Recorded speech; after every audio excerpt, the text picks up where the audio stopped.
Mañanas en Libertad, con Luis del Pino. Bueno, ¿te han contado que el planeta arde? ¿Que el CO2 es el villano universal y que comerte un chuletón es poco menos que terrorismo? Bueno, pues entonces necesitas aire fresco. Llega la segunda edición de Conversaciones por Europa. Esta segunda edición lleva por título Tragicomedia del cambio climático.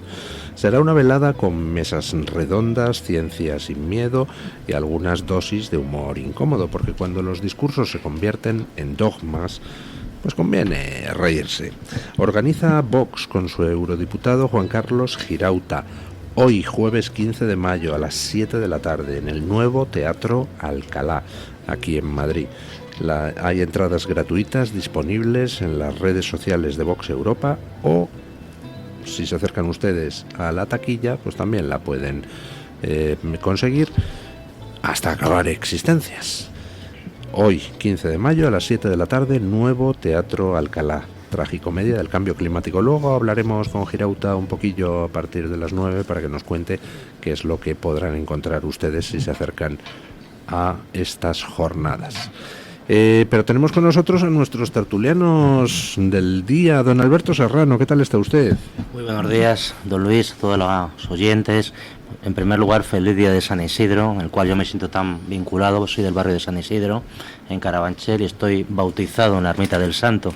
Y llevo muy en gala mi devoción por este santo y toda su familia. Hay que recordar que es la primera familia de la cristiandad que es santo el marido, la mujer y el hijo. Absolutamente toda una familia maravillosa del siglo XI, real, un gigante bueno, un señor de casi 2 metros, que tenía unas cualidades personales que le hacían ser muy respetado dentro de su comunidad. Y es una persona a reivindicar como un santo, que hace falta hoy en día, yo creo. Referencias personales, gente buena, que arrastre a los demás. Yo estoy totalmente convencido que la figura de San Isidro es determinante en la historia de Madrid, hasta el punto de hacer la capital de España, y en general en la historia de la hispanidad. Es una persona de referencia, reúne una serie de virtudes que a mí siempre me han fascinado. Y ahora que usted está hablando del medio ambiente, pues era también un gran medioambientólogo, una conexión total con la naturaleza, con los animales, patrón de los agricultores. Y bueno, me pongo a hablar de San Isidro y le hago todo el programa. Muy bien. Y esta tarde hemos hablado antes de la tragicomedia del cambio climático, que tendrá lugar a las 7 de la tarde aquí en Madrid, en el Teatro Alcalá. Pero va a haber también otro acto de presentación pues de un libro importante. Doña Irene González, ¿qué tal está usted? Buenos días, don Luis, encantada de estar contigo aquí. Bueno, doña Irene está ahora en la tertulia, pero enseguida se va a marchar para Sevilla, donde presenta el libro esta tarde. ¿Dónde y a qué hora? Pues el libro se presenta en Sevilla esta tarde a las 8 de la tarde. O sea que llego, el AVE me dejará llegar, y en la calle Virgen del Águila número 4, a las 8 en la calle Virgen del Águila número 4 en Sevilla es la presentación. Pues ya saben, entrada libre. Los que esta tarde anden por Madrid pueden asistir a la tragicomedia del cambio climático, y los que anden por Sevilla pueden asistir a la presentación de este libro de doña Irene González, que tiene un título pues muy sugerente: Salvar Europa. ¿De qué hay que salvar Europa, doña Irene González? Pues primero hay que salvarla de sí misma y de la Unión Europea también hay que hacerlo. Sí, Europa está, no solo es que esté perdida, sino que está ya metida en un bucle de autodestrucción, y es un momento necesario para entender que esa destrucción se está efectuando desde esas instituciones que han sacralizado tanto. Es lo que hay gente que le cuesta un poco romper esa barrera, que dices, no, los que se supone que nos debieran proteger, los que están regulando las cosas, no, esos son precisamente los que están llevando a cabo acciones para destruir Europa, no solamente a un nivel material, sino que esto se está pudiendo producir ahora, después de mucho, mucho tiempo, de una destrucción espiritual. Y por eso lo que se ve que está detrás de todo, Pues que no es una mera batalla cultural, ideológica, que se queda, digamos, en la superficie de todos los problemas, que un poco muchas veces nos distraen con temas de derechas, de izquierdas, pero vemos cómo se va sentando un alejamiento de nuestra identidad con todo el mundo. Entonces vemos que no estamos ante una mera batalla cultural, sino ante una guerra espiritual de fondo, que si no somos capaces de ver y de distinguir esas de lo que está detrás de cada decisión, no es posible salir de allí. Hay que deshacer un camino de destrucción, pero no para volver a un imperio caído, ¿no? Los imperios caídos ya no vuelven a resurgir en absoluto, sino de recuperar virtudes cristianas, como por ejemplo la dignidad humana, que esto se ha olvidado mucho con las políticas que se están haciendo siempre en nombre de los derechos humanos. Se ataca precisamente la dignidad humana, recuperar la verdad y recuperar sin duda nuestra identidad, y en base a eso, bueno, pues construir una sociedad valiosa del tiempo que nos toca a nosotros construir. Yo llevo advirtiendo muchísimos años del problema de la multiculturalidad tal como se ha enfocado en Europa, porque claro, en principio no hay nada de malo en la multiculturalidad. ¿Quién podría estar en desacuerdo con que se respete a todas las culturas? Pero es que no es eso lo que se estaba haciendo en Europa. Lo que se estaba haciendo en Europa no ha sido lanzar el mensaje de todas las culturas son respetables, sino que se ha lanzado el mensaje de todas las culturas son respetables, menos la nuestra propia, que es una absoluta mierda que nos tenemos que cargar. Eso es básicamente lo que han estado haciendo. Han estado renunciando a todo un legado, pues hombre, del que nos podemos sentir orgullosos. ¿Todas las culturas son respetables? Pues sí, pero ojo, es que la nuestra no solo no es peor que las demás, que es lo que nos han estado diciendo, que somos responsables de todos los males en el mundo, nosotros los blancos occidentales, etcétera, etcétera, sino que además es que nosotros podríamos presumir de que nuestra cultura es superior a otras, porque por ejemplo hemos alumbrado precisamente los conceptos que han llevado a la Declaración de los Derechos del Hombre.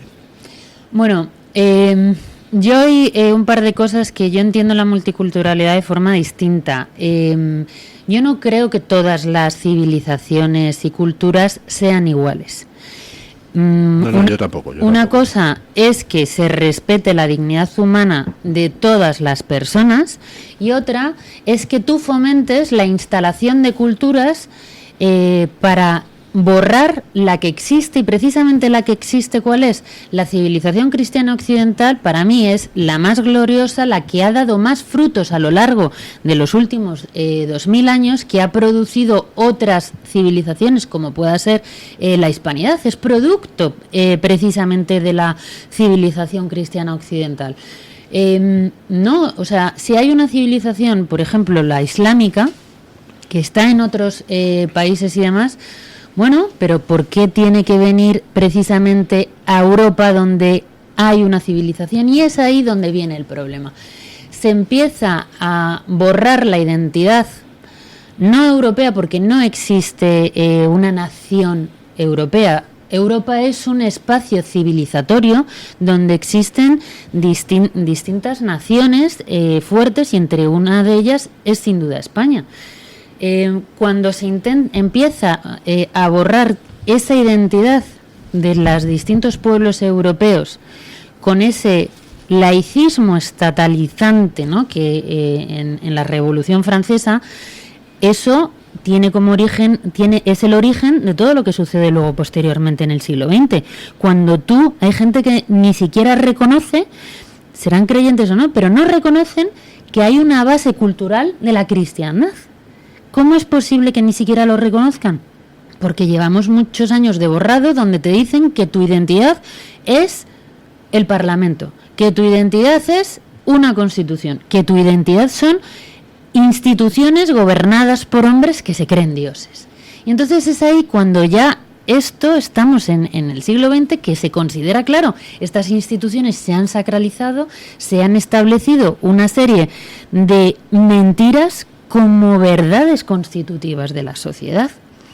Por ejemplo, la verdad no se puede establecer por mayorías. Entonces podemos entender que la democracia es un sistema beneficioso respecto de otros, sin lugar a dudas, pero que no todo lo que es legal es moral, porque entonces al final empezamos a aceptar que las leyes que, por ejemplo, se están ordenando desde la Unión Europea, una institución completamente sacralizada porque es la más demócrata del mundo, eso es lo que nos están contando, dictan leyes totalmente injustas, contrarias a la dignidad de la persona, contrarias al derecho de prosperidad que tienen sin duda todo el mundo. Y se trata un poco de recuperar ciertas verdades en la cultura de la mentira, que es en la que llevamos viviendo demasiado tiempo, no solamente las últimas décadas, sino mucho tiempo, que es lo que han estado haciendo, borrando nuestra identidad.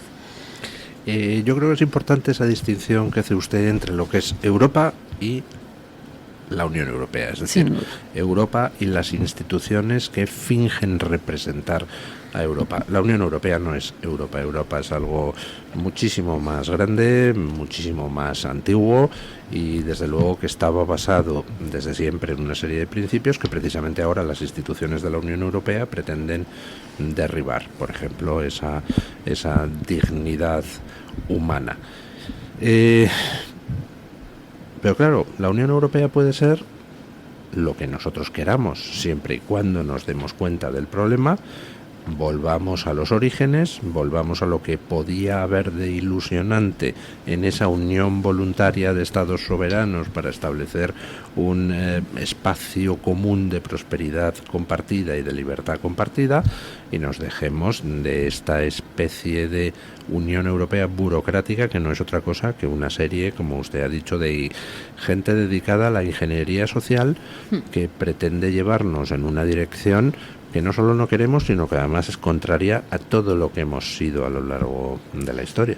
Hay dos cosas. La Unión Europea surge bajo un consenso que yo no estoy, o sea, que mi libro viene un poco a romper, bueno, no viene a contribuir a romper muchos consensos que nos han traído aquí. A mí me encantaría que la Unión Europea fuese un espacio donde, como bien ha dicho, naciones soberanas con intereses en muchas ocasiones contrapuestos puedan encontrar lugares pues para crear sinergias entre ellas, pero no subordinación de unas a otras. Sería una grandísima oportunidad que la Unión Europea se dedicase a eso. ¿Qué es lo que era originalmente? Bueno, lo que sucede es que uno de los consensos a los que se llega después de la Segunda Guerra Mundial es que todas las naciones el tema de las naciones es malo. Por tanto, hay que destruir las naciones, diluirlas en un globalismo de organizaciones supranacionales, porque las naciones son malas, sí hay que destruirlas. Y eso hay un poco ahí. De hecho, lo que vienen ahora a decirte es que no, el globalismo las naciones no tienen que existir porque no tiene sentido, tenemos que unar fuerzas, está todo detrás de eso. Yo precisamente lo que vengo a reivindicar es que ese consenso al que se llega no es cierto. No es cierto. Una cosa es que haya habido desde luego guerras, pero Europa no tiene por qué ser un espacio de guerras caínitas en absoluto. No tiene por qué. La desaparición de las naciones es una cosa que está intrínseca en la Unión Europea.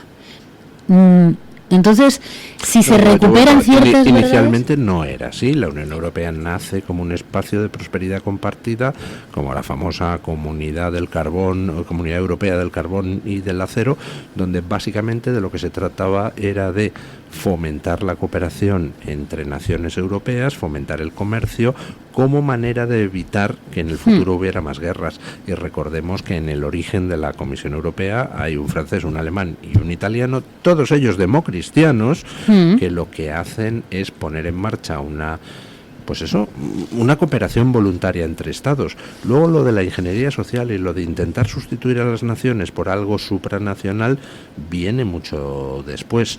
Y ahí es precisamente donde está el problema. Pero porque, claro, eso es muy originalmente cuando se crea la comunidad del acero y del carbón, y que siempre han sido organizaciones para beneficiar los intereses de Alemania y Francia. Entonces, cuando eso se va agrandando, la Unión Europea, la destrucción que hace es sin duda por fases. De la noche a la mañana tú no puedes destruir una sociedad, sobre todo tan distinta como sucede en Europa, con intereses contrapuestos tan diferentes. Se han ido dando pasos de forma muy bien pensada, donde se va renunciando a la soberanía, que la soberanía es un concepto de libertad del Estado, pero no de libertad de los individuos. Nosotros también abogamos por la libertad política, que es la individual de las personas. Entonces, desde luego ha sido un proceso que ahora está en su pleno apogeo, que esa organización que en teoría surge para crear la paz en Europa, ahora está abogando por ir a una guerra, por tener acciones armamentísticas y porque el gasto principal de todos los países de la Unión Europea vaya destinado a la guerra. Eso es lo que sucede ahora.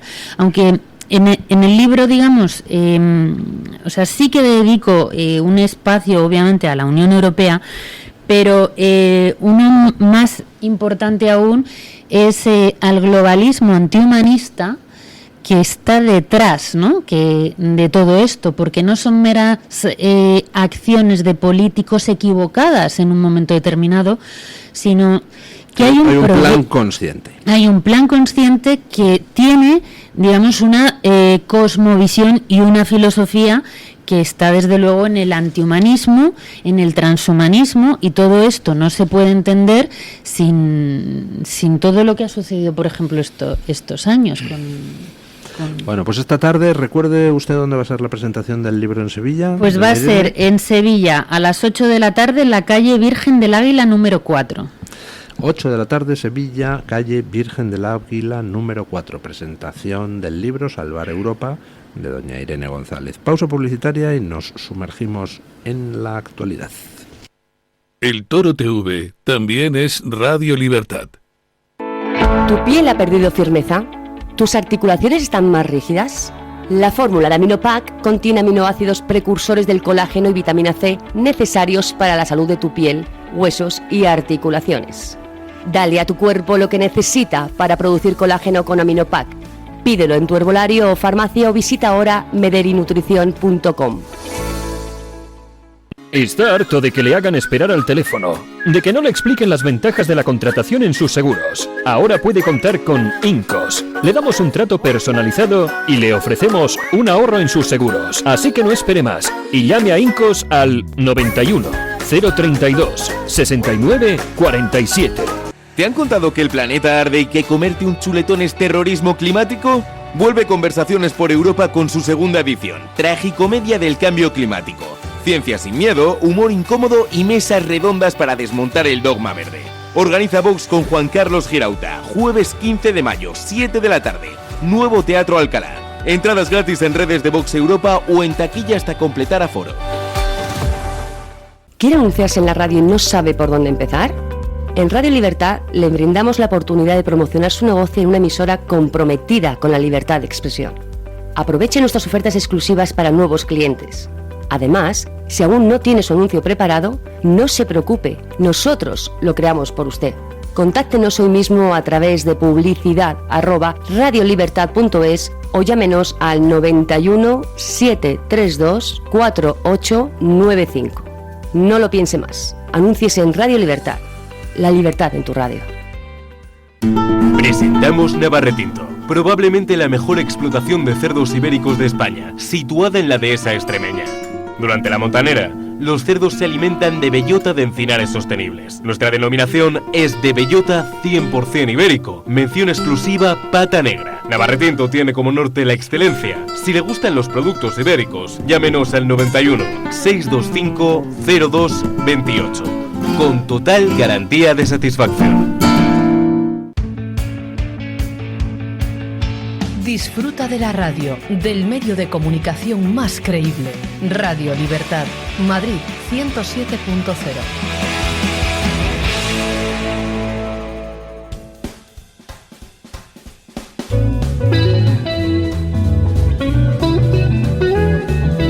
Mañanas en Libertad, con Luis del Pino.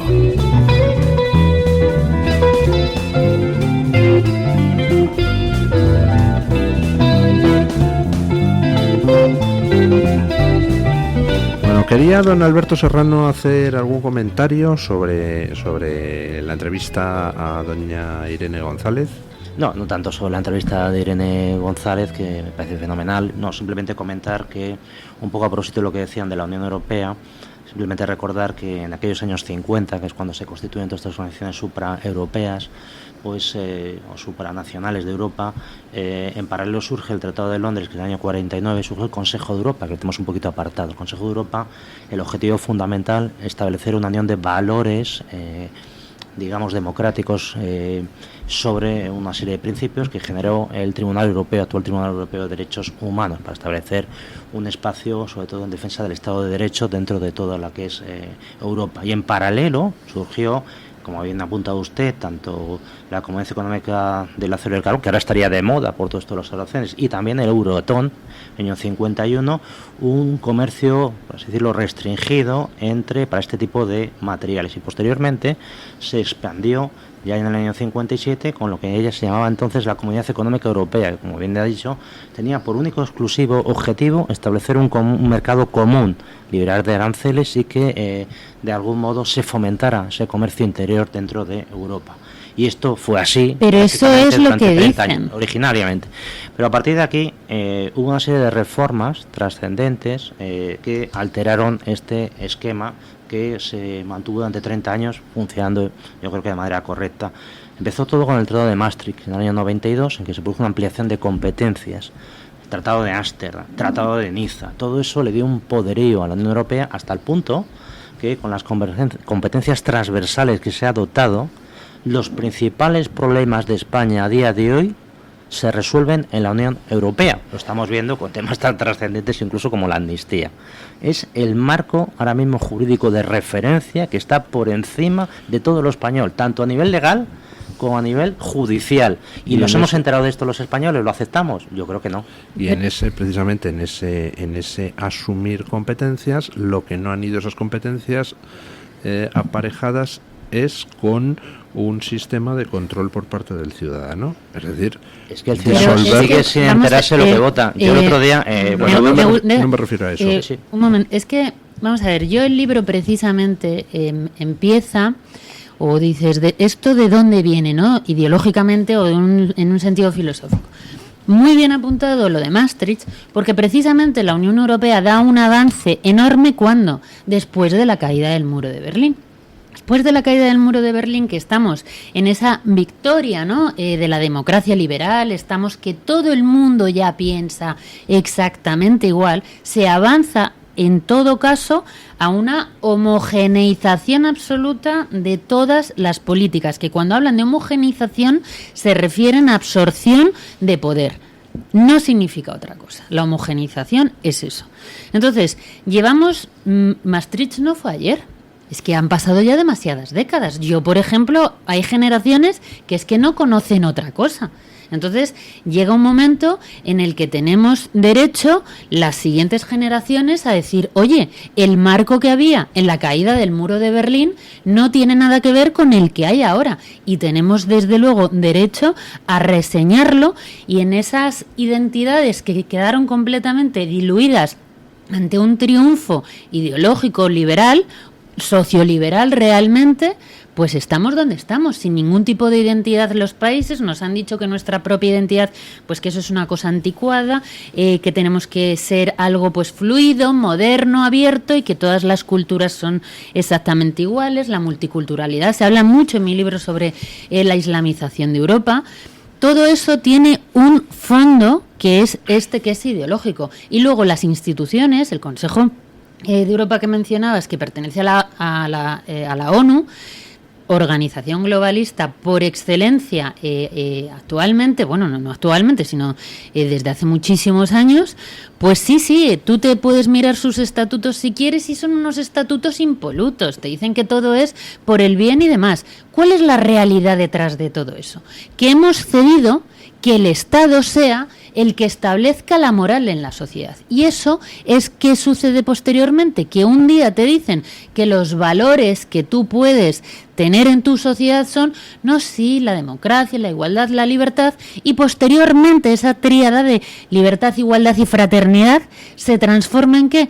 En los DEI, que son la diversidad, la equidad y la inclusión. Como son ellos los que establecen qué es lo moral, son ellos los que también te pueden establecer cuándo se cambia. Y nosotros venimos a quejarnos de eso. Entonces yo lo que intento hacer, que por supuesto hago una crítica a todos estos, este antihumanismo detrás de lo woke que hay, sino que hay un poco más de fondo. ¿Cómo evitar que mañana pase y que no estemos únicamente a expensas de tener un gobernante que sea bueno o que sea malo? Porque eso es una debilidad de la sociedad que nos lleva desde luego a no estar protegidos. Entonces, se trata un poco de ver qué nos ha llevado a esto y ver que, claro, es que se han destruido todos los pilares de nuestra identidad. Al hombre primero le separan de Dios para que se someta al Estado. El Estado es el nuevo Dios después de la Revolución Francesa. Luego, posteriormente, al hombre se le separa de su patria, cuando se le dice que las patrias son una cosa deleznable que solamente te lleva a la guerra. Posteriormente, al hombre se le separa de la mujer. Con todo lo que ha pasado los últimos años, claro, entonces eso crea una ruptura. La separación entre el hombre y la mujer crea una ruptura no solamente de familias, sino incluso de sociedad, ya de desconfianza absoluta entre los pares. Y finalmente, ¿cuál es la última separación de identidad que nos hacen? De nosotros mismos. Separan al hombre de sí mismo, que es ahí donde está todo el transhumanismo, que el transgenerismo que hemos visto estos últimos años da un paso de gigante en toda esta ideología. ¿Por qué? Porque a ti básicamente te vienen a decir que la realidad biológica, que es una carga. El amor es una carga, ¿no? Que todo lo que es el amor, las relaciones, los vínculos, es una carga de la que tú te tienes que liberar hasta que seas un ser absurdo capaz de producir y consumir y nada más, y obedecer lo que te diga. Pero, Irene, un estado ¿quién dice sacralizado. todo eso? ¿Quién dice todo eso? ¿Cómo que quién dice todo eso? ¿Quién dice lo me contrario? entra por uno y me sale por otro. Yo no soy nada de lo que acabas de comentar. Bueno, yo no, bueno, Claro que sí, no, quiero pero decir, yo hablo de hay mi gente libro. que dice eso, evidentemente lo reflejas en tu libro, Claro, pero exacto. afortunadamente hay gente que eso Pero lo pasamos por debajo del arco del pero triunfo, cuando- todo esto que estás comentando. yo lo que quiero Y decir lo que es quería que decir sobre la Unión una Europea, defensa, que ha ampliado en competencias Sí, de manera brutal, y pero yo por- creo que llega el momento de que pero porque lo la base- planteemos y lo redefinamos como pero Estado. porque Y la este debate me base parece que interesantísimo. pero porque la base que tiene es la de erradicar las patrias, es lo que quiero decir. Sí, tú puedes, ¿por qué tú vas adquiriendo cada vez más competencias y cada vez todo en nombre, oye, de la homogeneidad de Europa? ¿Por qué? Porque tú tienes dentro de tu ideología que las patrias es algo horrible. Lo vemos, no, España es un caso especialmente patológico, pero pasa en todos. A ti cuando te dicen que tu país es lo peor, que no hay nada de valioso, que es mejor que venga aquí todo a África, que eso sí que son culturas bonitas, que hay que fomentar, eso se ha dicho durante demasiadas décadas. Entonces, cuando tú no tienes ningún tipo de característica identitaria de tu patria, ni de amor a tu patria, por la que tú tengas, claro, a defender ni nada, claro, todo es una institución, una democracia, un parlamento. Es que no me siento identificado con lo que dices. Ya, pero así que a es mí que me no hablo cale, de ti, es o que sea, no Luis, hablo de ti. tampoco, pero en cualquier caso sí que me parece bien el discurso que hace Irene, en el sentido de que tradicionalmente a este discurso que está diciendo Irene, que lo hemos oído todos, pues se ha mantenido una actitud de respeto. Bueno, hay que respetar a esta gente que diga lo que quiera. Y yo creo que hay que pasar a la acción y hay que exponer las maldades de todo esto y de dónde nos lleva. Que yo creo que es un poco la línea que tiene Irene en su libro, en sus diferentes intervenciones. Y a mí todo eso me parece fenomenal. Es decir, que pasemos a la acción y reivindicamos nuestros valores. Yo antes hacía referencia a San Isidro. Vamos a reivindicar nuestros valores. Lo que nos ha llevado a ser quienes somos. Y yo me siento muy identificado con todo lo hispano y todo lo español. Y voy a luchar por él hasta el final, porque creo que es lo mejor y lo que vamos a hacer es ser más pleno y más libre. Y en ese punto de vista me parece fenomenal la línea que está iniciando Irene de atacar a todo aquel que nos cuestiona. No, Así sí, que vamos a por ello. Es un libro para el combate, eso lo reconozco. Es un libro de combate para dar herramientas y Eso no sería- solamente derribar las Pero yo cosas que siempre lo he están hecho, mal, yo sino siempre lo he hecho. construir. Mira, Irene, cuando yo estuve de concejal en el Ayuntamiento de Madrid, no sé si lo sabe la gente, he puesto nombres a calles de militares. De militares. Pero, Qué desastre, fíjese. He puesto nombre a Santo, San José de Calasán, una calle. He puesto el nombre de un parque hasta a nuestra princesa heredera. Yo reivindico esas cosas, es nuestra cultura. Entonces, el término que dice Irene, no solamente hay que contemporizar, sino pasar a la acción en relación con la reivindicación de ese tipo de valores que a mí personalmente me gustan. Yo no me dejé intimidar en ese sentido. Eso sería un buen nombre para una editorial, Libros para la Acción. Ahí dejo un pensamiento para la acción, es un poco el libro lo que pretendo hacer, ¿no? Bueno, cambiemos de tema. Hemos visto en los últimos días pues una polémica que yo creo, no sé si estarán ustedes de acuerdo o no, que tiene bastante de artificial, con unos supuestos WhatsApps entre Sánchez y Ábalos, que ayer reconocía a Ábalos que él ha participado en la filtración, vamos, que tiene toda la pinta de típico montaje del Partido Socialista para que hablemos de los WhatsApps y de la salsa rosa política, en vez de preguntarnos por las responsabilidades de los 12 muertos del apagón, que son evidentemente de Sánchez, en vez de preguntarnos por la catarata de casos de corrupción que rodea a Sánchez, en vez de preguntarnos por cosas como lo que trae hoy OK Diario, información de Luis Valcarce. Koldo García grabó al número 3 del PSOE, Santos Cerdán, hablando de comisiones, vamos, de mordidas. Esas son las cosas verdaderamente importantes. No sé qué les parece a ustedes todo esto de la polémica de los WhatsApps. Al cui probis, eso a quién beneficia, que se hable de los WhatsApp, pues evidentemente al señor Sánchez. ¿Por qué? Bueno, se habla de otros temas importantes, como dice usted. El otro día comentaba Félix de Bolaños que a ver si los jueces procedían de oficio a investigar estas cuestiones. Esto es una idea de una especie de delito privado, que llamamos en el mundo del derecho, que requeriría que denunciara su infracción el propio afectado, en este caso Pedro Sánchez. Por tanto, ni Pedro Sánchez tiene interés, por así decirlo, en defender su honor en relación con la publicación de estos WhatsApp. Por tanto, ya es sospechoso en sí mismo de lo que usted está comentando. Por otro lado, yo se está deslizando, incluso el propio presidente lo dijo el otro día en el Congreso, oiga, que estos me están afectando, me están violando mi honor, me están destrozando mi intimidad. Vamos a ver, sobre la base de que son conversaciones privadas.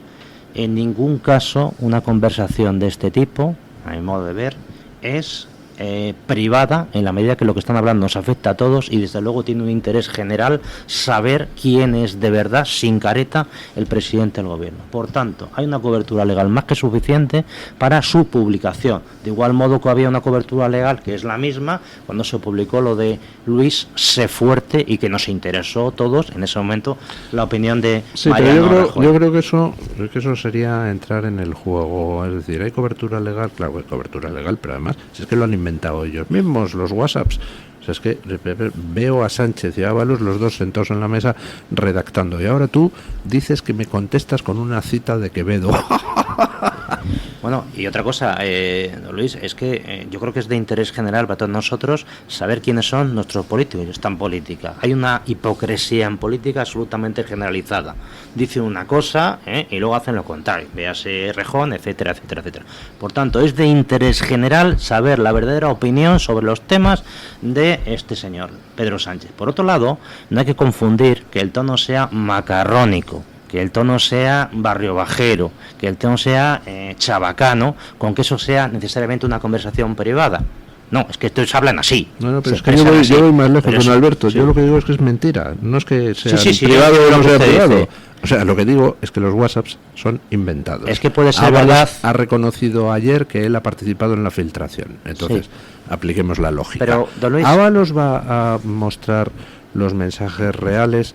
Pues evidentemente no. Ábalos mostrará mensajes o seleccionados, Sí, o manipulados, termino, o directamente inventados. Es que mi teoría, don Luis, sin descartar la suya, porque no hay que descartar nada, es que puede ser pactado la filtración de estos WhatsApp siendo reales, precisamente para que se hable de este tema.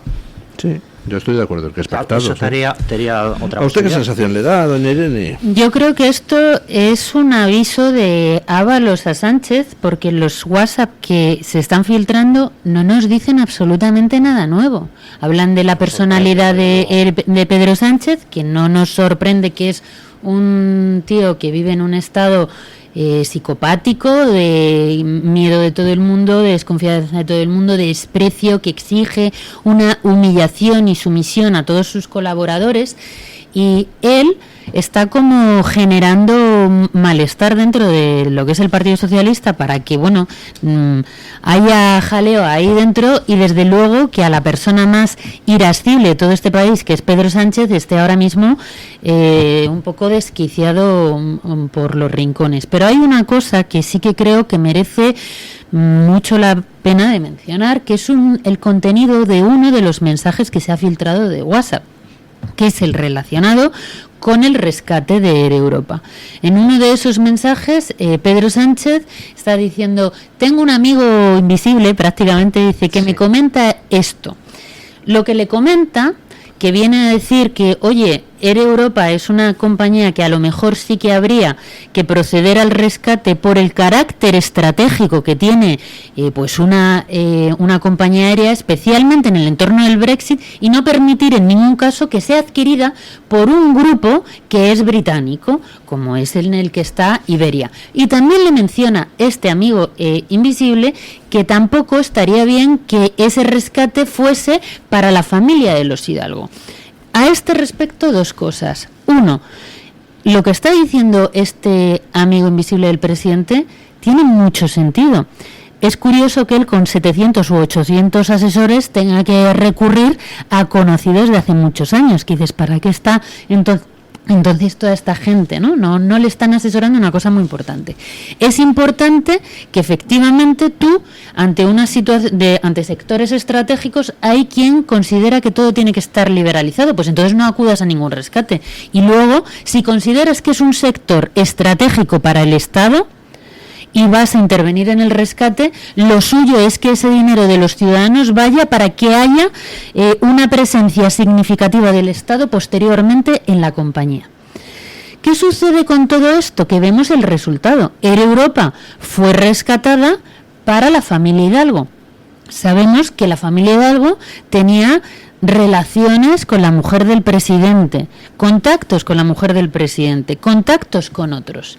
Vemos cómo su ministro de Infraestructuras, ante este planteamiento, que es lo que se tendría que estar haciendo desde el gobierno, tener una estrategia de país, especialmente con sectores como este, se tenga algún tipo de planificación, pues el ministro de Infraestructuras está aquí. Aquí está el presidente del gobierno. Vemos que decisiones claves para el futuro de nuestro país con nuestro dinero se toman en función de a ver quién da la coima mayor, sí, a ver quién da la comisión mayor. No, un momento, en los WhatsApps que sean, en los supuestos WhatsApps, porque insisto, son mentira todos ellos, o casi todos, en los supuestos WhatsApps sobre el rescate de Air Europa, pues no hay nada delictivo. No, en los WhatsApp, todo lo contrario, no.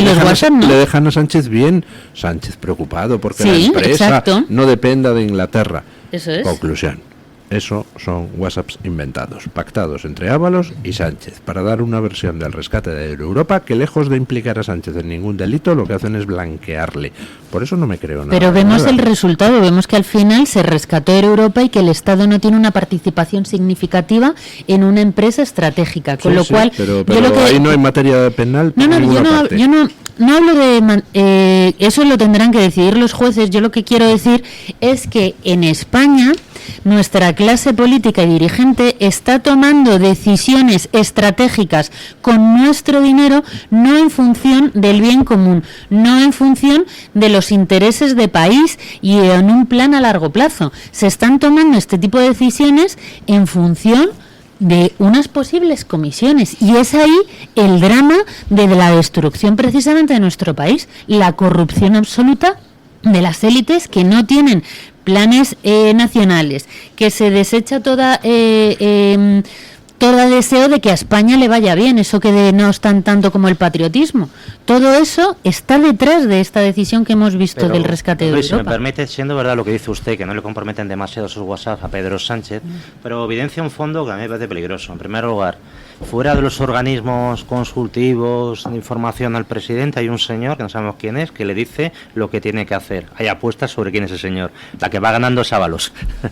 Y luego, a partir de aquí... Pero ahí no hay materia delictiva. No hay materia delictiva, pero en cualquier caso, el fondo del asunto, como decía doña Irene, es que en un momento de crisis económica, en la cual hay muchas empresas que lo están pasando mal y algunos estarán arruinados a día de hoy como consecuencia de aquello, hay una persona que tiene un hilo directo con el poder y gracias a lo cual se activan una serie de resortes para que esa persona en concreto sea beneficiado. El tema de las aerolíneas ya viene de antiguo. Acuérdese de aquella aerolínea venezolana que se rescató, que no tenía ni aviones ni nada. Fíjese usted qué curioso que de ese rescate, que sí que tiene todo el aspecto de ser delictivo, no hay ningún WhatsApp. Nada. Hay del de Air Europa. Vamos a ver, el rescate de Air Europa es un rescate que no se diferencia de otros rescates que hubo en la Unión Europea de otras aerolíneas que se habían visto afectadas por la pandemia.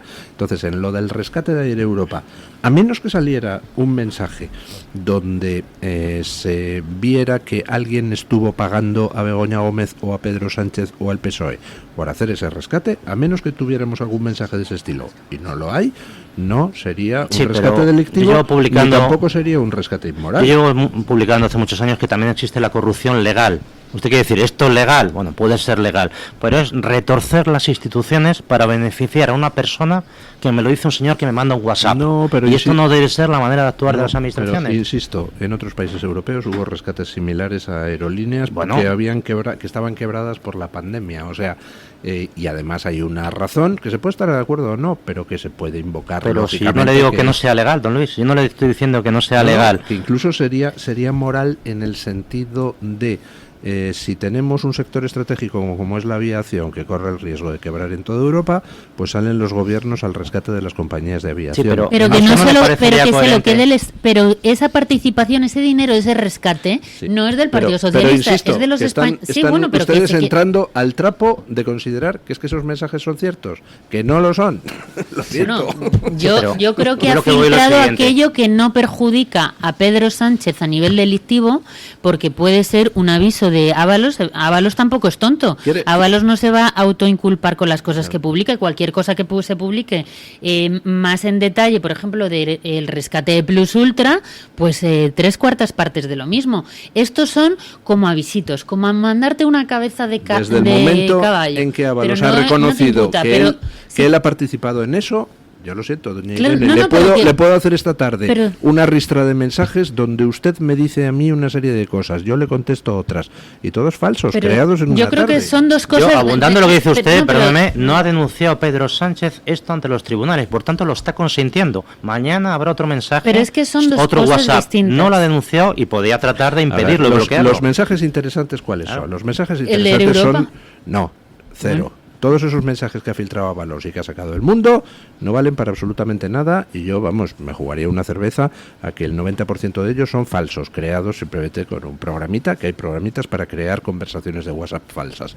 Es más, se puede usar la inteligencia artificial para ello. No, los mensajes interesantes que hay, que ha cursado Ábalos, son los anteriores a 2021, que tiene la UCO en su poder, y esos todavía no se han publicado. Eso es otra cosa, pero yo lo que quería hacer una distinción. Yo no estoy diciendo que los WhatsApp, por supuesto, inculpen penalmente a Sánchez ni a Ábalos, porque no va a ser tan tonto de hacerlo. Yo lo que estoy haciendo es una reflexión de cómo funciona este país, en el que la clase dirigente, el gobierno, en un sector estratégico como se ha considerado que es la aviación, nosotros hemos normalizado que el dinero de los españoles, que en ese momento de la pandemia todo el mundo estaba también en situaciones terribles, va destinado a salvar una estrategia, a salvar una compañía bajo la justificación de que es un sector estratégico. Muy bien, pero entonces que el Estado se quede con una participación significativa, ya que es un sector estratégico. Pero eso tendría sentido, eso que usted dice, si le hubiéramos regalado dinero a Air Europa, que no es el caso. Lo que se le hizo fue un préstamo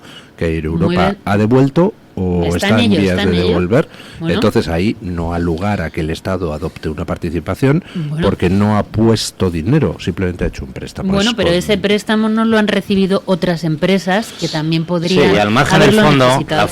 la forma, los recursos son limitados, los españoles en apuro en esa época ilimitados. ¿Cómo se obtenían estas ayudas? Con un WhatsApp, cuando lo que tendría que ser en un país civilizado y como se habrá hecho en Europa, será yo hago una petición formal, hay un informe del Ministerio de Hacienda, del Consejo de Estado, del Consejo de Política Fiscal y Financiera, quien sea, y en base a todo eso se toma una decisión final que lo favorable, motivándolos todo eso. Pero aquí no, en este país no. Pero insisto, bueno, don Julio Ariza, ¿qué tal está usted? No, hombre, estoy bien, estoy fenomenal. Lo que pasa es que tenía un pequeño bajón cuando habéis pasado de Europa a Ábalos. No sé, hemos bajado el nivel. Algo se ha roto dentro de mí. Pero vamos, ese asunto de las aerolíneas a mí me produce una cierta perplejidad, que se rescataron 4 aerolíneas en España: Wamos, Air Nostrum, Plus Ultra y Air Europa. La diferencia de facturación entre Air Europa, que es una compañía además con larga historia como empresa y además una compañía consolidada, la diferencia tanto es así que estaba loca IAG por quedarse con ella. La diferencia es que Air Europa en ese momento está facturando en torno a 2.600 millones de euros y Wamos, que es con W, está facturando 90.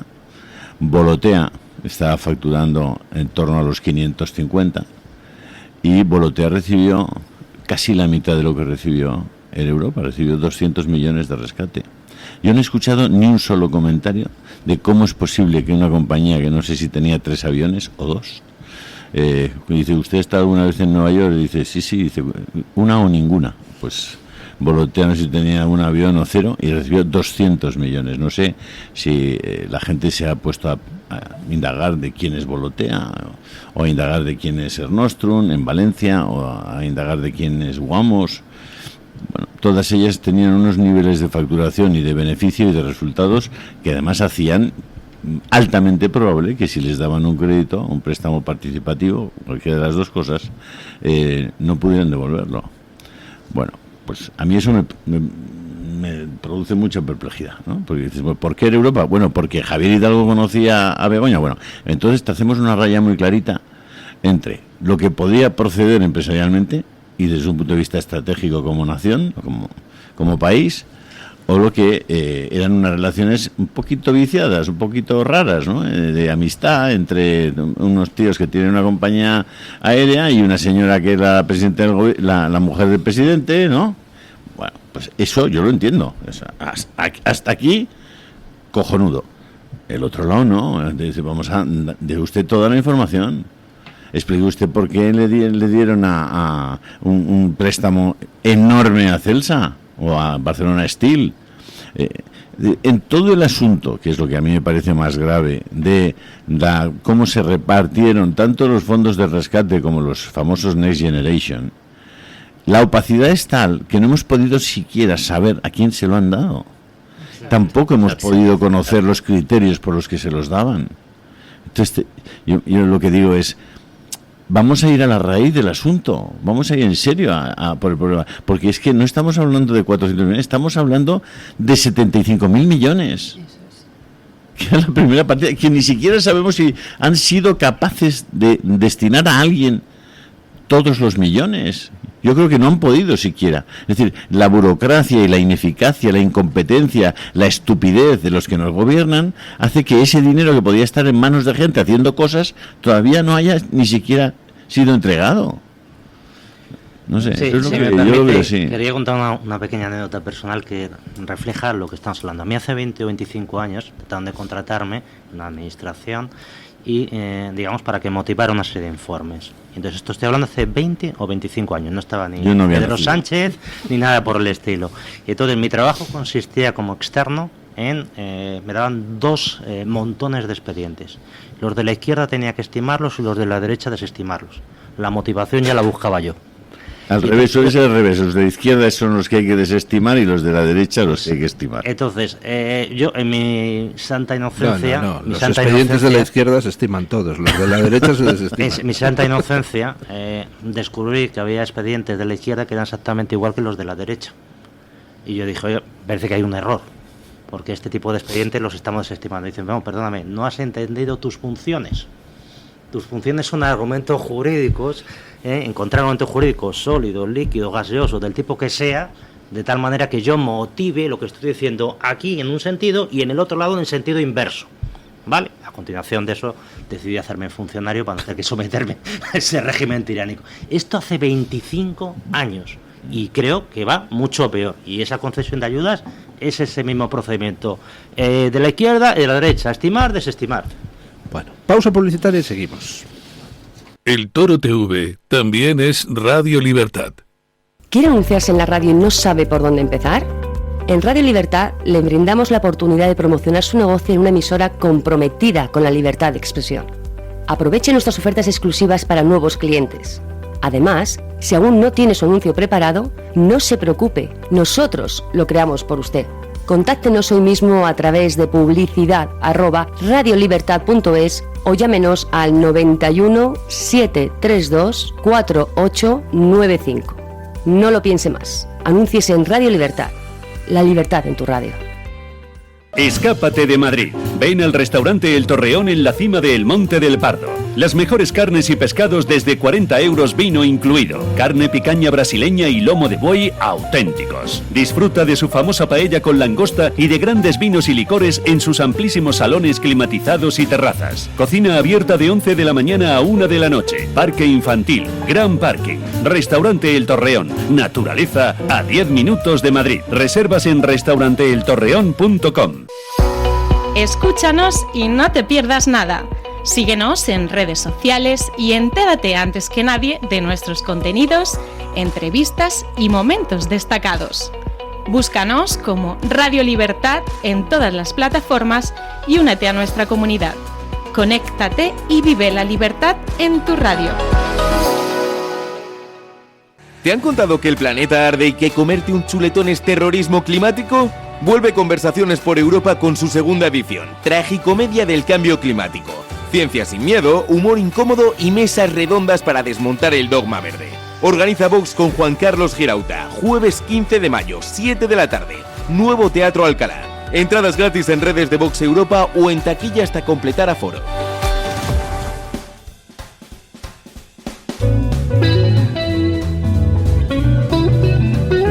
Mañanas en Libertad, con Luis del Pino.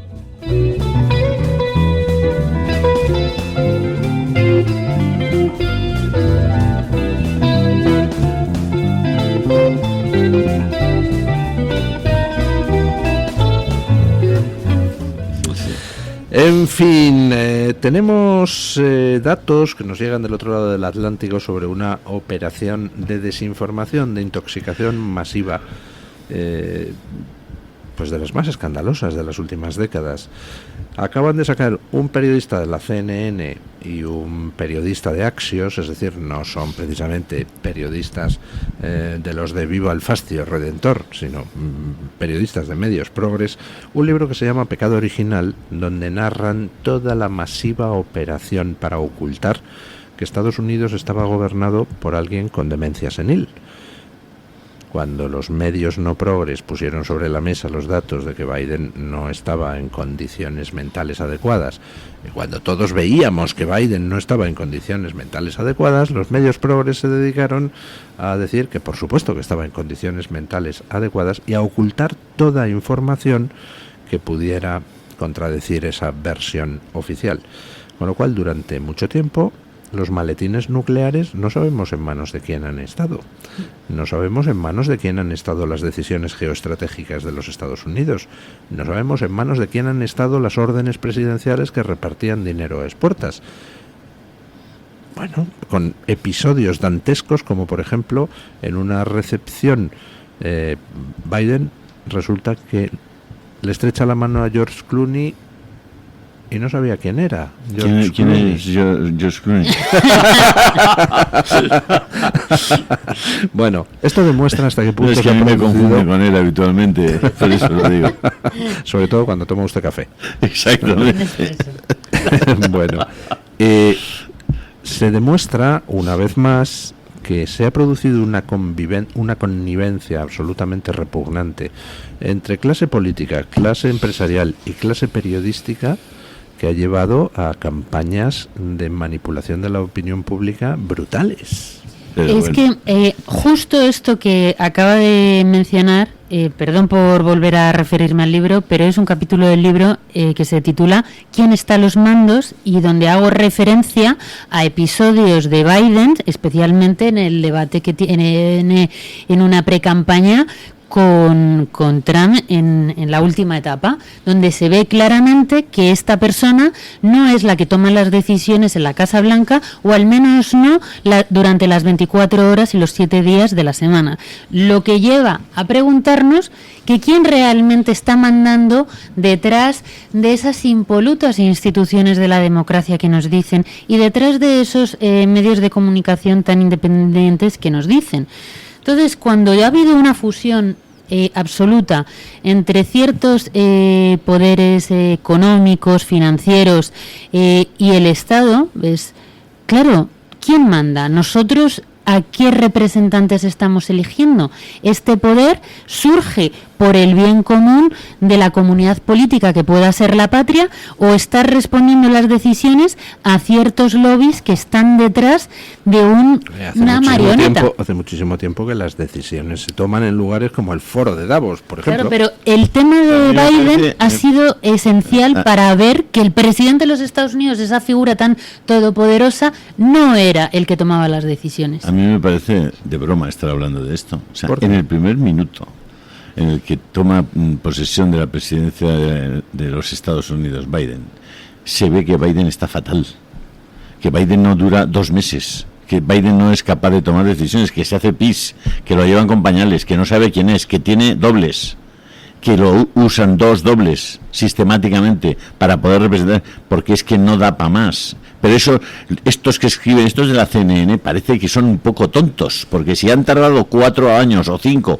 que es lo que nosotros llevamos denunciando, que Biden no podía gobernar porque era un imbécil, o sea, era un tonto a las 3, estos señores han estado siendo la punta de lanza de la defensa de Biden, los que han escrito el libro. Es que me parto de la risa. Desde luego no lo compraré para no darles un solo dólar, pero me parecen unos idiotas y además unos caras.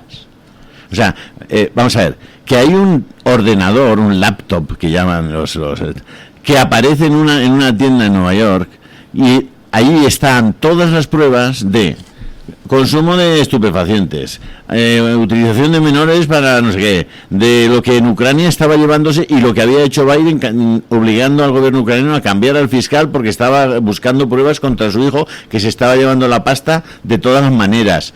O sea, y eso coge el señor de Meta, el señor el de Facebook, Zuckerberg, todos se ponen de acuerdo, el dueño del Washington Post, que es Bezos, el dueño del New York Times, que es el señor Slim, el dueño de todos se ponen de acuerdo para taparlo durante 4 años.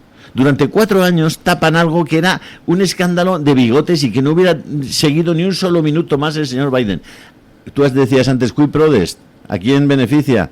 Evidentemente a una serie de lobbies, especialmente el armamentístico, claro. Porque lo que es especialmente, no solo el armamentístico, pero sobre todo el armamentístico. ¿Quién mandaba en la Casa Blanca? El lobby armamentístico, como es obvio, y todo el equipo de Obama.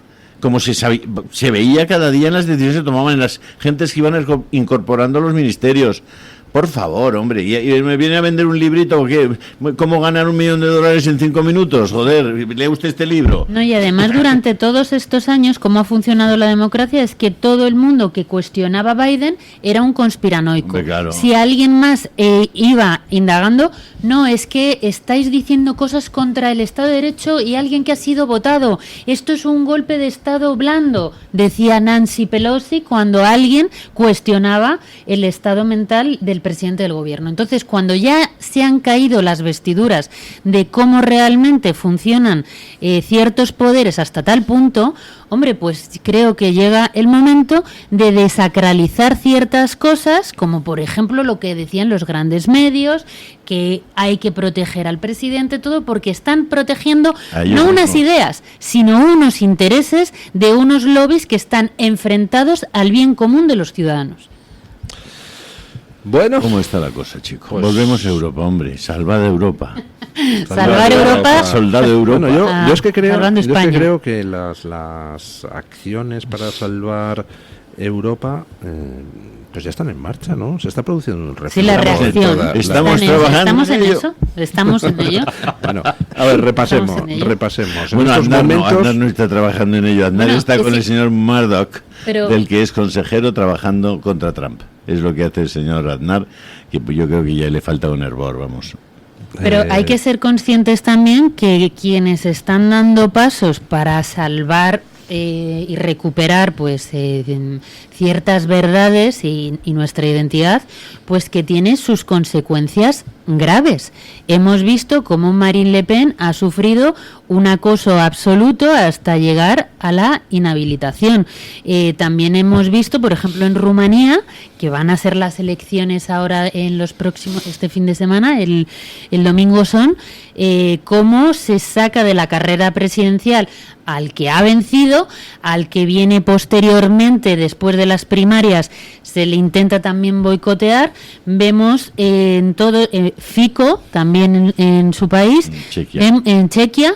Entonces vemos que, ojo, cuidado, que los que se están levantando, yo en mi libro hago la distinción que hemos acabado con el eje derecha-izquierda y que es un eje prosistemas y antisistemas, en el sentido que los prosistemas son todo este lobby que está detrás de una forma oscura en el poder, bueno, no tan oscura en el poder, y que desde luego no se responde con la voluntad que tengan los ciudadanos, ni siquiera con el interés de las patrias.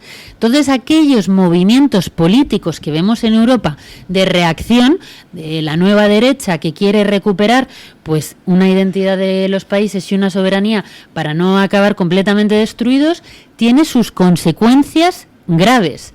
Entonces sí, estamos pero en la línea. Es ponerle puertas al campo, porque sí, a Marine Le Pen le han prohibido, de momento, ya veremos, presentarse a las presidenciales. ¿Y qué? Se presenta Joan Bardella, que encima es más joven, más guapo, más apuesto, claro, con lo cual va a ganar todavía por más.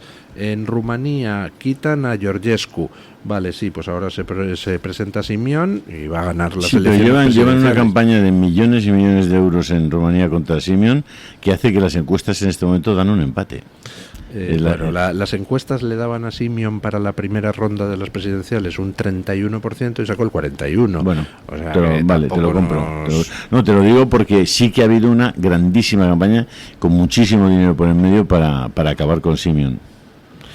Sí, y lo que vemos aquí, por ejemplo, en España con Vox, o sea, aquí es una estigmatización absoluta, da exactamente igual por tierra, mar y aire, y al final lo único que dices, oye, pues es que hay personas, de ciudadanos, que queremos, oye, pues que se respeten, que cierren fronteras, que nosotros no tengamos que estar cortando olivos mientras que la Unión Europea financia la plantación de olivos en Marruecos. Entonces, cuando ya estás diciendo cosas, ya no solamente de sentido común, sino que de mera supervivencia. Estamos intentando luchar por nuestra supervivencia y un poco ya por nuestra dignidad. Viene toda la campaña de acoso y el papel de la ilegalización está sobre la mesa ahí y saldrá latente en el momento en el que ellos consideren. Pues es lo que estáis comentando. Yo creo que cuando se creó la Unión Europea, evidentemente era un instrumento para beneficio de los países y ahora tiene voluntad propia. Lo estamos sabiendo, todo ese tipo de acciones, vamos a llamarlas entre comillas armadas, contra todo aquel que de algún modo la cuestiona, se resiste y establece cualquier tipo de crítica un poco velada a lo que supone hoy la Comisión. La Comisión hoy día se cree el gobierno de de toda Europa por encima de los gobiernos nacionales. Y está utilizando armas e instrumentos de la Unión Europea en forma de subvenciones, en forma de sanciones, para reprimir a todo aquel que ose cuestionarle. Y esto se está produciendo ahora mismo en la Unión Europea con diferentes países que legítimamente han querido romper con todo esto y decir, oye, yo quiero tomar mis propias decisiones nacionales y cuento el respaldo de la gente que me vota. Ese tipo de países están siendo reprimidos y represaliados por la Comisión, que no debía tomar esas decisiones, en mi opinión, sino debe ser un instrumento, por así decirlo, para servir, repartir, gestionar el presupuesto de la Unión Europea, y ahora mismo está teniendo voluntad propia. Desde luego la presidenta, la señora alemana, se está luciendo en tal sentido. Bueno, con respecto a la alemana, ayer salió la sentencia del Tribunal General de la Unión Europea diciendo que, por supuesto, que la Unión Europea no tiene derecho a censurar los mensajes intercambiados entre Ursula von der Leyen y el consejero delegado de Pfizer, y que, por tanto, tiene que dar esos mensajes a los periodistas que los han exigido. La Unión Europea ya está empezando a deslizar que, bueno, que tal vez los teléfonos móviles donde se guardaban esos mensajes ya no existan, porque claro, los teléfonos móviles se cambian por razones de seguridad cada cierto tiempo. O sea, se va a marcar otra vez la Ursula von der Leyen un García Ortiz para hacer desaparecer esos mensajes. ¿Qué tendrían esos mensajes con el consejero delegado de Pfizer, verdad? Y su marido, que trabajaba para Pfizer en Italia. Hay una cosa muy importante de esto, y es que Ursula von der Leyen no es nueva en esta clase de acusaciones de corruptelas. Cuando ella era ministra de Defensa en Alemania, ella tiene que salir del gobierno porque es acusada por 200 millones de euros no es capaz de justificarlos a través de contratos de asesores. Se le pide que los móviles, para demostrar las comunicaciones que hubo como prueba, y también, ¿qué sucede? Que quedan destruidos.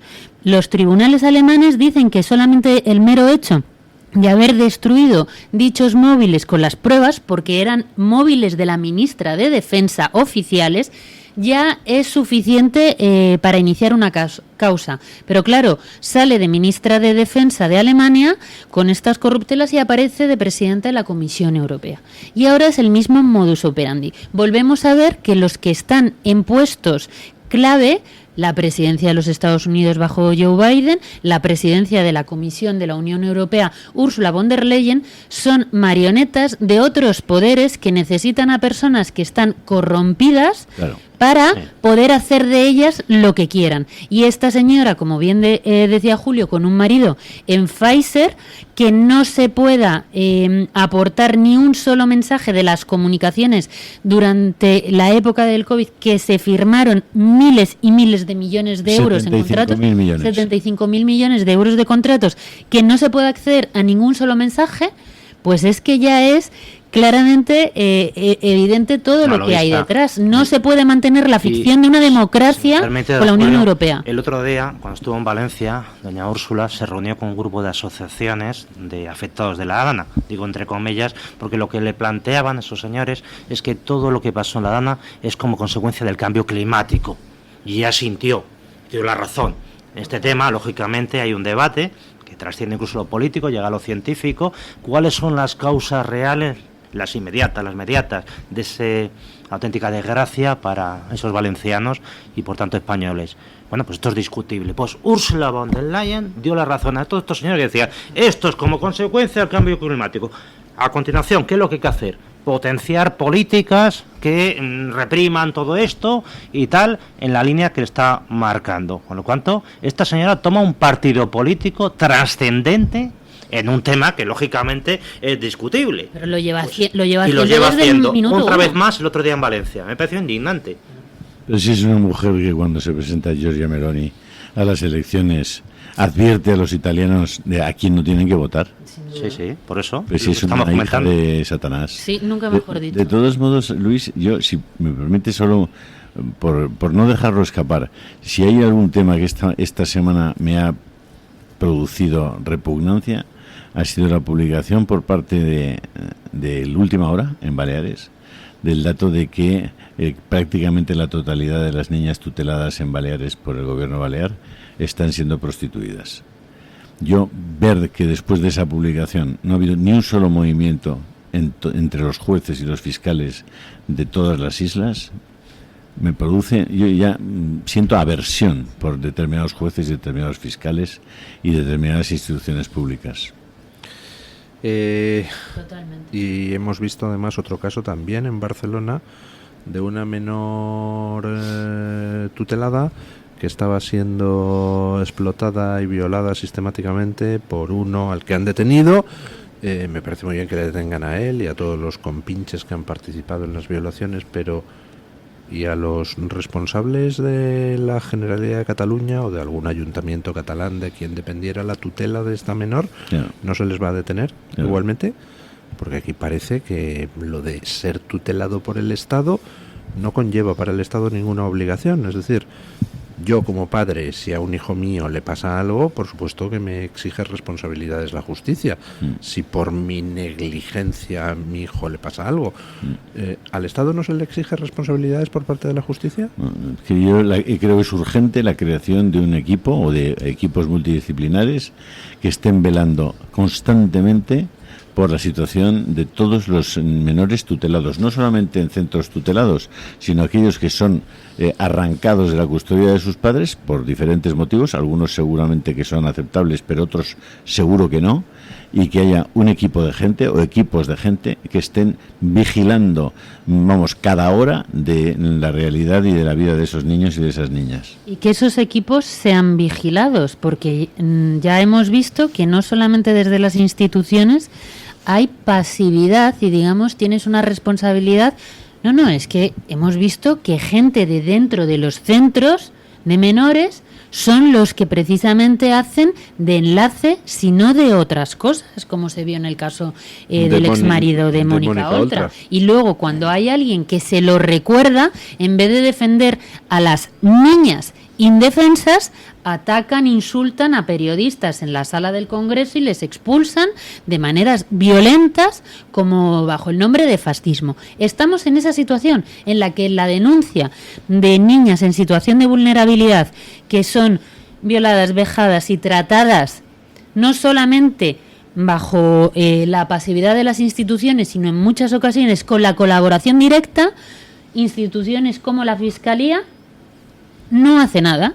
Otras instituciones como los jueces de menores tampoco hacen nada, y que los medios de comunicación, si uno dice algo, se le agrede físicamente como fascista y el resto callan. Es una indignidad absoluta que luego nos llevamos las manos a la cabeza porque aparece lo de Reino Unido 40 años después. Pues esto es hora de que la gente mire a su alrededor y empiece a hacer algo para no ser esas personas indignas que han contribuido a un país en el que las niñas no están seguras en los centros de menores. No, seguro que aparecen unos periodistas inteligentísimos del País y del diario.es dentro de 5 años explicando cómo pudo ser posible que las niñas tuteladas fueran prostituidas durante 25 años.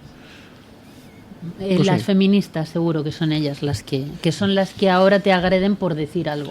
Lamentable. Por cierto, muy interesante el informe que presentó ayer una plataforma LGTBI no sé qué, es decir, las asociaciones LGTBI Progres, denunciando cómo en el último año se han duplicado las agresiones de carácter homófobo, y presentan el informe sin aclarar. ¿Y por qué, chavalotes? ¿Por qué se han duplicado las agresiones de carácter homófobo? Pues a mí me pasa homófobo? en esos informes como usted con los WhatsApps de Ábalos. Creo que son falsos. Sí, no, pero hombre, justifican subvenciones, lógicamente. No, Oye, pero hay un problema aquí. Pero el incremento de las agresiones homófobas el que es real. Pero el incremento de las agresiones a los gordos se ha multiplicado por 8. Yo lo sufro cada día. Pero ese informe dicen, hay una cosa que comentan en ese informe de coletilla y se cree que la mitad ni siquiera denuncian. Entonces, ¿de dónde sacan ustedes los datos si creen que la mitad ni siquiera denuncian? Y otra cosa, como ahora hemos establecido que una agresión sexual es todo, es un piropo, es una mirada, es cualquier cosa, claro, si todo puede ser una agresión sexual, si todo puede ser susceptible del delito de odio, que no olvidemos que el delito de odio es un artefacto que han establecido para callar y dirigir precisamente a la gente para hacia restringir la libertad. ¿Saben lo que es una agresión, de verdad?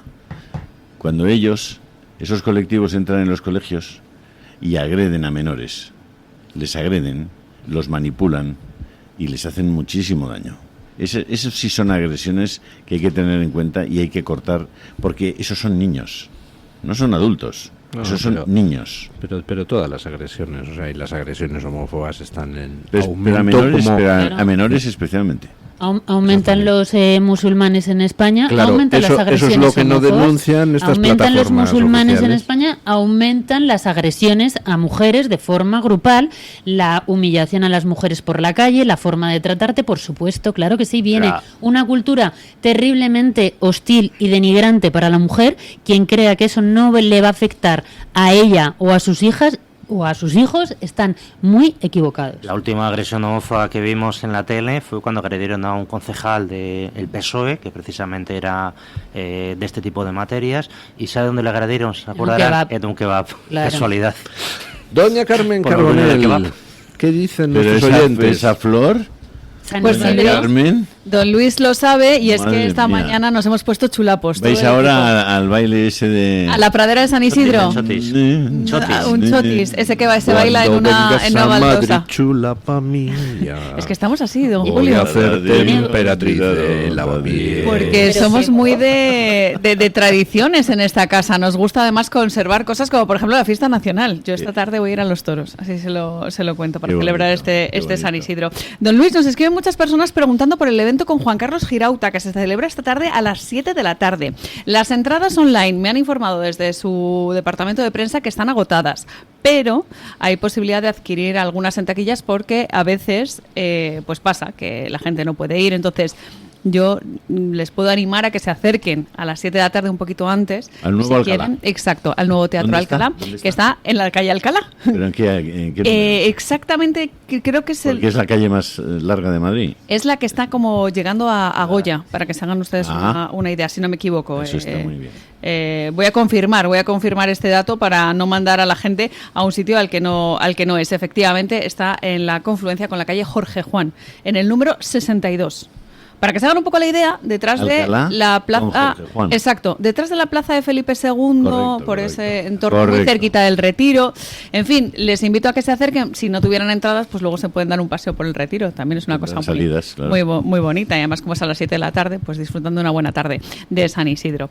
En fin, esto en cuanto a las preguntas que nos estaban haciendo en torno a Juan Carlos Girauta, que desafortunadamente no ha podido estar hoy con nosotros, pero bueno, que les emplazamos en cualquier caso a que participen de este evento en el que se va a hablar, entre otras muchas cosas, de ese famoso cambio climático que tanto miedo nos quieren imponer desde Europa, y que, bueno, pues vamos a ver en qué queda todo esto, y sobre todo esas promesas de la Agenda 2030, que luego ya es la Agenda 2040, y va siguiendo y siguiendo y siguiendo. Claro, nos hacemos mayores. Claro, y sobre todo que no consiguen esos objetivos que dijeron. Es que se va acercando 2030. Claro, es que ahora de repente se han dado cuenta de que esos objetivos eran muy ambiciosos. Claro, han dicho, en 5 años no nos da tiempo, venga, pues es ahora... 2045 su fecha, que además es una fecha clave para el transhumanismo. Madre mía, es que son estas cosas que dices, pero bueno, ¿en qué cabeza cabe?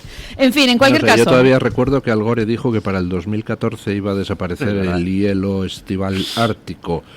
Y ahí están. Y aquí estamos. Y en Madrid nos íbamos a bañar en la playa. Y aquí estamos. Pero en la carretera de la playa. Bueno, eso era el Madrid-Río de Alberto Ruiz Gallardón, que también era bastante conocido. Bueno, en cualquier caso, hoy les preguntábamos en torno a la filtración de esos mensajes de WhatsApp.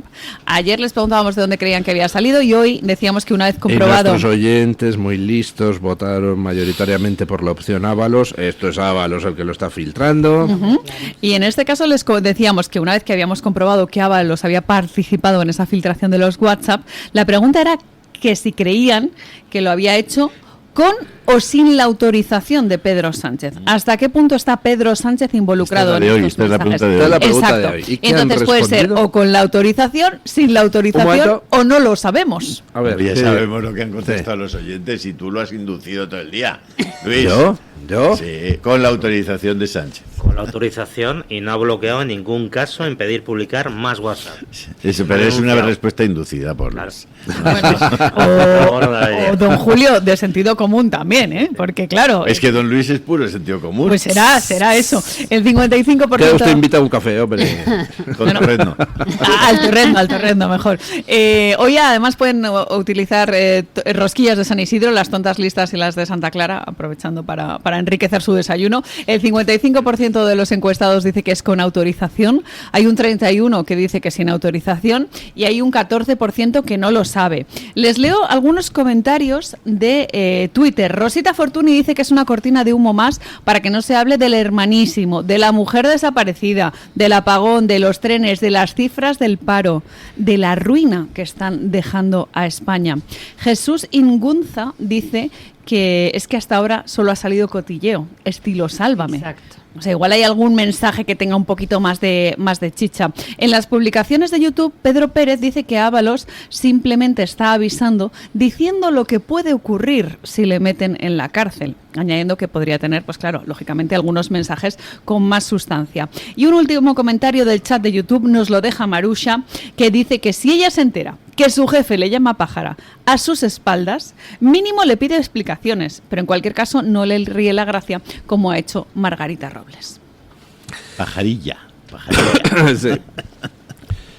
En fin, lo de los WhatsApps de Margarita Robles, porque son falsos, pero si no, yo soy Margarita Robles y les parto la cara, porque dice, yo creo que duermen con el uniforme, dice Sánchez, y contesta Ábalos, sí, con el suyo, dice Sánchez.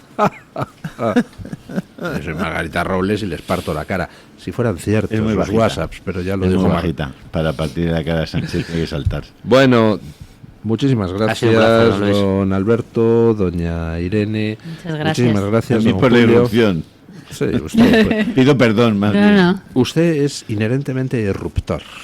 Sí, que no es sé verdad. lo que significa. Sí, es verdad. Doña además. Carmen Carbonell, muchísimas gracias. Está usted guapísima con sus Muchas dos gracias. claveles. Hombre, es que es lo que toca en el día de hoy. Toca, es lo que toca. Bueno, y gracias a todos los oyentes que nos han enviado su opinión. Pausa y encaramos el final del programa. El Toro TV también es Radio Libertad.